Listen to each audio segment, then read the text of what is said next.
Halo semua, selamat datang kembali di channel YouTube saya, Charles Lee.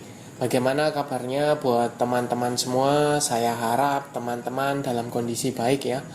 Pada kesempatan kali ini saya akan membahas terkhusus untuk Antam ya, Aneka Tambang dan dua saham yang lain ya, Trio Nikel, ada Inco dan Tins.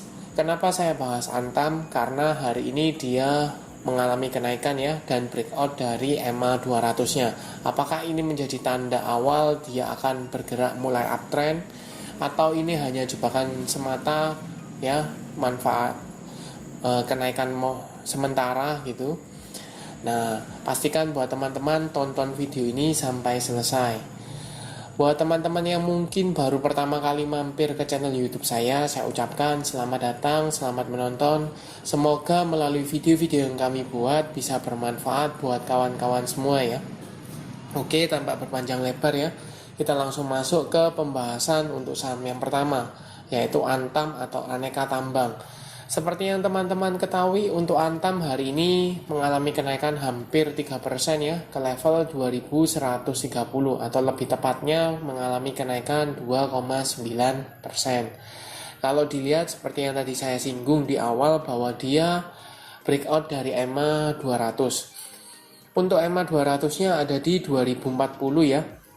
Dan posisi sekarang ada di 2130-an, jadi dia bisa dikatakan breakout. Kemudian didukung dengan volume ya. Volume hari ini volumenya cukup tinggi ya.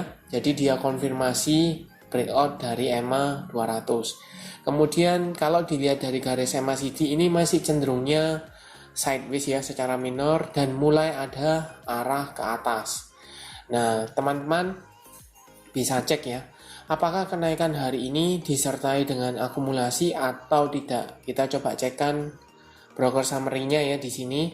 Ini ada Antam. Saya coba cekkan per hari ini dengan value net. Itu jelas ada akumulasi ya, cukup masif oleh DR, ZP, FZ, YU, CP ya, seperti itu. Nah, kalau saya tarik lebih panjang dari tanggal katakanlah dari Senin ya, tanggal 9, kita bisa cek di sini.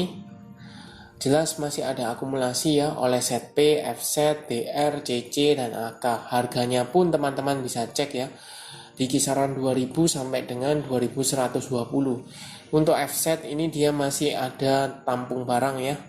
Jadi harganya cukup update. Harga sekarang yaitu 2123 kurang lebih so far dengan harga penutupan kurang lebih ya. Seperti itu. Nah, mungkin teman-teman bertanya, apakah bisa entry untuk posisi sekarang? Nah, kalau saya lihat ini ada area resist yang cukup kuat di 2200 ya. Di sini sempat beberapa kali Antam sentuh ya.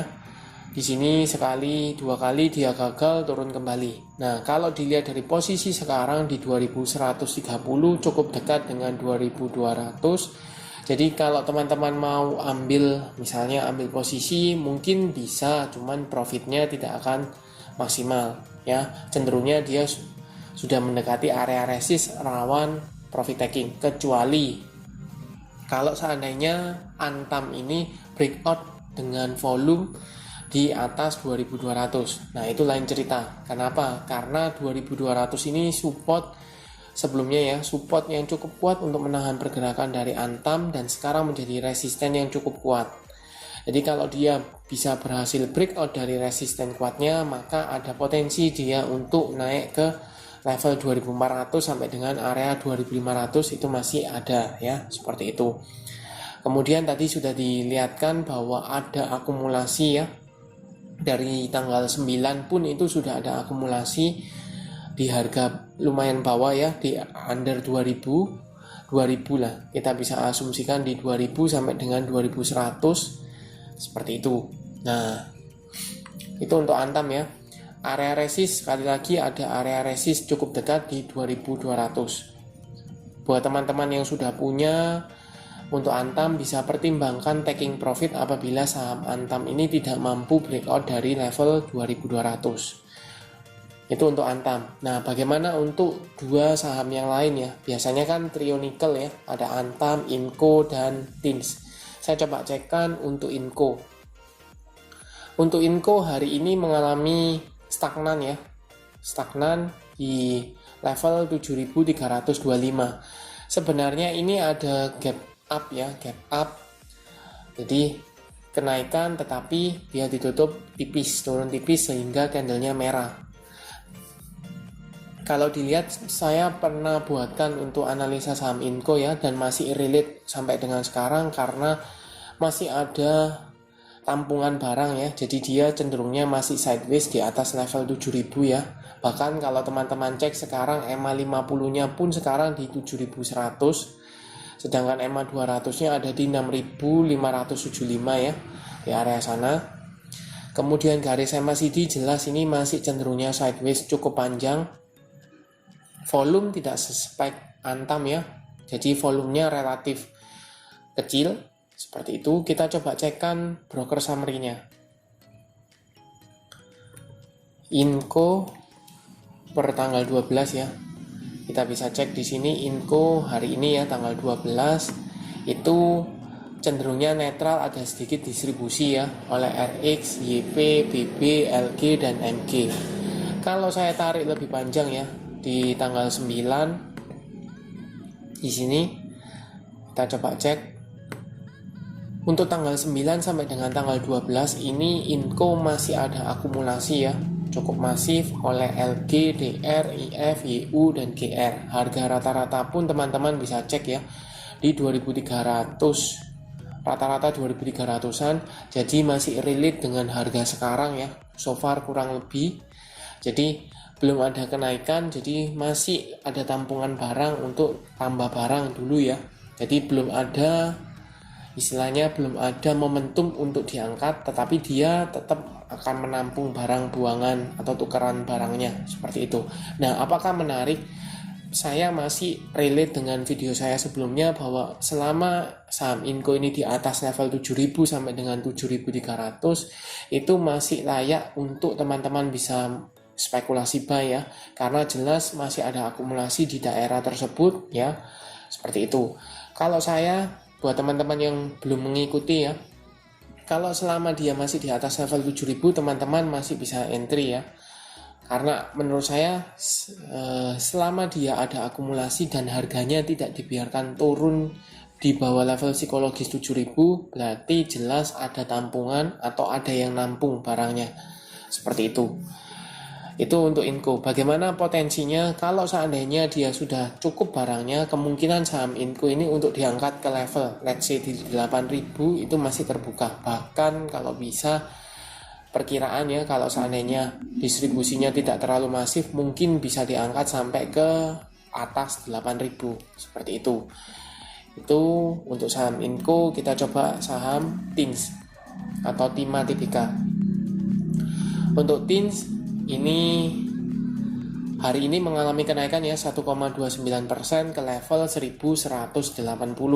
Kalau dilihat dia fasenya masih downtrend ya, karena EMA 50-nya ada di 1225 sedangkan EMA 200-nya ada di 1400. Jadi EMA 50 di bawah EMA 200, confirm dia masih downtrend. Tetapi kalau dilihat secara minor, ini sebenarnya dia tertahan ya di area 1100-an. Sempat menyentuh area 1100 tapi ditutup di atas kembali ya, atau berhasil kembali di atas 1150-an dan sekarang di 1116 bahkan 80 ya, seperti itu. Nah, bagaimana potensinya? Kalau dilihat secara volume ya, volumenya di sini tidak terlalu spike, sedangkan garis MACD sama ya, masih cenderungnya sideways, cenderungnya masih ada arah ke atas ya, seperti itu. Kita coba cek broker summary-nya dari TINS untuk hari ini ya, tanggal 12. Untuk tanggal 12 sendiri ini ada distribusi ya oleh AK, SQ, YU, OD, dan LG. Yang nampung siapa? Ada ZP, YP, KI, DD, dan AG. Harganya pun teman-teman bisa cek ya, 1160 sampai dengan 80. Kalau saya coba tarik lebih panjang ya di tanggal 9, Ini jelas masih ada akumulasi ya oleh PD, GR, ZP, CS, dan BK. Nah, bagaimana potensinya? Untuk TINS ini cenderungnya tidak terlalu bagus ya, karena fasenya downtrend. Dibandingkan dengan INCO jauh lebih bagus INCO karena posisi EMA 50-nya di atas EMA 200 ya. Nah, tetapi teman-teman bisa tetap pantau untuk saham TINS selama dia berada di baseline-nya ya, membuat base baru di area 1100, teman-teman mungkin masih bisa spekulasi buy sambil menunggu momentum ya. Menunggu momentum ketika dia ada angkatan, maka teman-teman bisa dapat cuan di sana. Nah, kalau dilihat berapa lama, mungkin dia akan menunggu sampai kira-kira muatan barangnya cukup ya. Seperti itu. Nah, kalau teman-teman mau amannya bagaimana? Kalau teman-teman spekulasi buy, is okay selama dia atau saham TINS ini di atas 1100. Ketika dia breakdown dari 1100, teman-teman mendingan out dulu. Amankan modalnya. Seperti itu ya. Jadi cukup clear. Nah, kesimpulannya bagaimana? Sebenarnya menarik ya, dari trio nikel ini ya, sebenarnya menarik, tetapi lebih prefer untuk dua. Apa saja, ada Antam dan Inco. Kenapa? Karena jelas masih ada akumulasi, dan kalau untuk Antam ketika dia breakout dari level EMA 200 dan mampu breakout dari resisten kuatnya 2200, cukup menarik. Ada tanda-tanda dia untuk perbalikan arah ya. Sedangkan Inco jelas masih ada akumulasi, ada tampungan barang sehingga dia membuat base yang cukup lama, baseline barunya seperti itu. Oke, sekian untuk video kali ini. Terima kasih sudah menonton sampai akhir. Jangan lupa like, share, dan subscribe channel YouTube saya, dan nantikan video analisa saham berikutnya. Sampai jumpa.